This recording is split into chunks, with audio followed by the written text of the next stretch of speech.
বাংলাদেশে বরাবরই শিক্ষা খাতের বাজেট এবং এর অপ্রতুলতা নিয়ে নানা আলোচনা সমালোচনা চলে আসছে। চলতি বছরে নির্বাচিত নতুন সরকার ক্ষমতায় আসার পর এই খাতের পরিকল্পনা নিয়ে আগ্রহ রয়েছে সবারই। আর এর মধ্যেই দেশের সব সরকারি স্কুল, কলেজ ও সংশ্লিষ্ট শিক্ষা অফিসগুলোর আগামী 2026-27 অর্থবছরের বাজেট চাহিদা প্রস্তুতের জরুরি নির্দেশনা জারি করেছে মাধ্যমিক ও উচ্চশিক্ষা অধিদপ্তর বা মাউসি। গত 18 মে মাউসি এই বিশেষ নির্দেশনা জারি করে, যেখানে স্পষ্ট জানানো হয়েছে আগামী 4 জুন 2026 তারিখের মধ্যে নির্ধারিত অনলাইন প্রক্রিয়ায় এই বাজেট চাহিদা সাবমিট করতে হবে। কিন্তু এই বাজেট চাহিদা কোথায় এবং কিভাবে জমা দিতে হবে? মাউসি সাধারণ প্রশাসন শাখা জানিয়েছে, বাজেট প্রক্রিয়াকরণে গতিশীলতা ও স্বচ্ছতা আনতে এবার সম্পূর্ণ ডিজিটাল পদ্ধতি অবলম্বন করা হচ্ছে। কোনো ম্যানুয়াল চিঠি, হার্ড কপি কিংবা ইমেইলের মাধ্যমে পাঠানো বাজেট চাহিদা এবার কোনোভাবেই গ্রহণযোগ্য হবে না।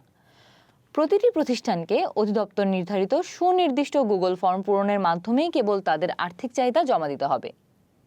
এর রয়েছে 3টি ধাপ। প্রথম ধাপ, মাউসির অফিসিয়াল ওয়েবসাইট থেকে বাজেট চাহিদার নির্ধারিত 11 পাতার একটি ফর্ম ডাউনলোড করতে হবে। এই ফর্মে শিক্ষক কর্মচারীর বেতন, ভাতা, ভবনের মেরামত, আসবাবপত্র, আইসিটি সামগ্রী ও ল্যাবরেটরি সরঞ্জাম ক্রয় সহ বিদ্যুৎ, পানি ও গ্যাস বিলের ব্যয়ের বিবরণ রয়েছে।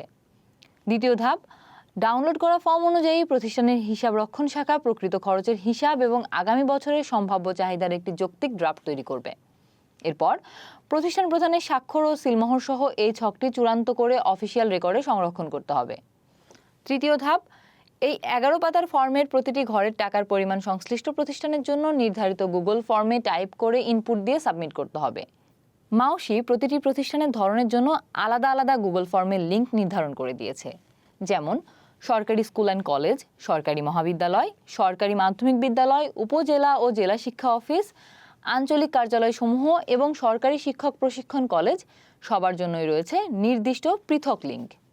মনে রাখবেন, এই সমস্ত কাজ শেষ করার শেষ সময় আগামী 4 জুন 2026। মাউসির বিজ্ঞপ্তিতে কঠোরভাবে হুঁশিয়ার করে দেওয়া হয়েছে, এই ডেডলাইন পার হওয়ার পর কোনো অবস্থাতেই আর তথ্য নেওয়া হবে না। যদি কোনো প্রতিষ্ঠান তথ্য পাঠাতে ব্যর্থ হয় এবং এর ফলে তাদের বাজেট বরাদ্দ বন্ধ হয়ে যায়, তবে তার সম্পূর্ণ দায়ভার সংশ্লিষ্ট প্রতিষ্ঠান প্রধানকে বহন করতে হবে।